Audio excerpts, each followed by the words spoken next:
এই দুই অভিনেত্রীকে দর্শকরা অনেক ধারাবাহিকেই অভিনয় করতে দেখেছে। কথা হচ্ছে অভিনেত্রী ইপ্সিতা মুখার্জি এবং অভিনেত্রী প্রিয়াঙ্কা মিত্রের ব্যাপারে। অভিনেত্রী প্রিয়াঙ্কা মিত্রকে আমরা অনেক ধারাবাহিকেই পজিটিভ অথবা নেগেটিভ চরিত্রে অভিনয় করতে দেখতে পেয়েছি। এবার সেই প্রিয়াঙ্কা মিত্রই আবারও নতুন ধারাবাহিকে ফিরলেন। স্টার জলসায় শুরু হয়েছে নতুন ধারাবাহিক রাজরাজেশ্বরী রানী ভবানী, যেখানে প্রধান ভূমিকায় অভিনয় করছেন অভিনেত্রী রাজনন্দিনী পাল। এই নতুন ধারাবাহিকে খুবই গুরুত্বপূর্ণ চরিত্রে অভিনয় করতে দেখা যাচ্ছে অভিনেত্রী প্রিয়াঙ্কা মিত্রকে। ওদিকে অভিনেত্রী ইপ্সিতা মুখার্জি, যাকে আমরা অনেক জনপ্রিয় ধারাবাহিকে অভিনয় করতে দেখতে পেয়েছি, এবার সেই ইপ্সিতা মুখার্জি একটি জনপ্রিয় ধারাবাহিকে ফিরলেন।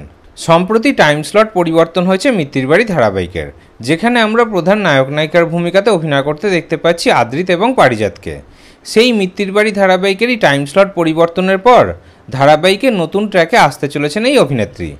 এবার মিত্তির বাড়ি ধারাবাহিকে খুবই গুরুত্বপূর্ণ চরিত্রে অভিনয় করতে দেখা যাবে অভিনেত্রী ইপ্সিতা মুখার্জিকে। তাহলে এই দুটি খবর শুনে আপনাদের কেমন লাগলো কমেন্টে অবশ্যই জানাবেন।